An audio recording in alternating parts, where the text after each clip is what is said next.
یہ ہمارے مرشد کریم سرکار مولوی رحمۃ اللہ علیہ حضرت پیر نذیر احمد رحمۃ اللہ علیہ کا ہم پر احسان، جس کی شکر گزاری کے لیے، جس کے اظہار تشکر کے لیے آج میں اور آپ یہاں جمع ہوئے۔ حل جزاء الاحسان الا الاحسان، قرآن کا فیصلہ ہے کہ احسان کا بدلہ احسان کے سوا کیا ہے۔ ابی داؤد کی حدیث ہے جس کا مفہوم کچھ اس طرح ہے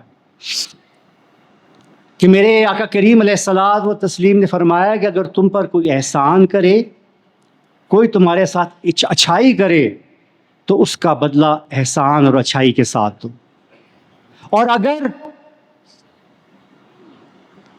اس احسان اور اچھائی کا بدلہ احسان اور اچھائی کے ساتھ دینے کی استطاعت نہیں رکھتے تو اللہ تعالیٰ کی بارگاہ میں اس کے لیے دعا کرتے رہو، اور اس وقت تک دعا کرتے رہو جب تک کہ تمہارا دل مطمئن نہیں ہو جاتا کہ میں نے اس کے احسان کا بدلہ اتارنے کا حق ادا کر دیا ہے۔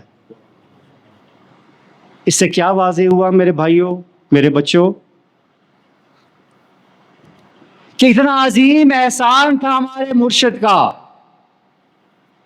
ہم استطاعت تو نہیں رکھتے تھے، اور وہ پردہ بھی فرما گئے، اس احسان کا ہم بھلا کیا بدلہ لیں؟ تو کیا ہوا؟ دعا کرنی ہے، اور کب تک کرنی ہے؟ دل کب مطمئن ہوگا؟ ہو ہی نہیں سکتا، اتنا بڑا احسان ہے، یعنی ساری زندگی کرنی، جب تک موت کے دامن میں نہیں چلے جاتے ان کے احسان کا بدلہ اتارنے کے لیے، ان کے درجات کی بلندی کے لیے اللہ تعالیٰ کی بارگاہ میں ان کے لیے دعائیں کرنی ہے۔ اور دعا کا بہترین طریقہ کیا ہے؟ یہی ہے عزیزان محترم جو غوث زماں شیر شاہ غازی اعلیٰ الحاج پیر ہارون رشید نے ہمیں سکھایا تھا کہ سارے اکٹھے بیٹھ کے قرآن پاک کا ختم کرو، اللہ کا ذکر کرو، اس کی عظمتوں کا بیان کرو، پھر اس کی بارگاہ اقدس میں یہ پیش کرو، پھر اس کے توسط سے اللہ تعالیٰ کی بارگاہ میں دعا کرو۔ یہ ہے اس کا فلسفہ آج کے دن کا۔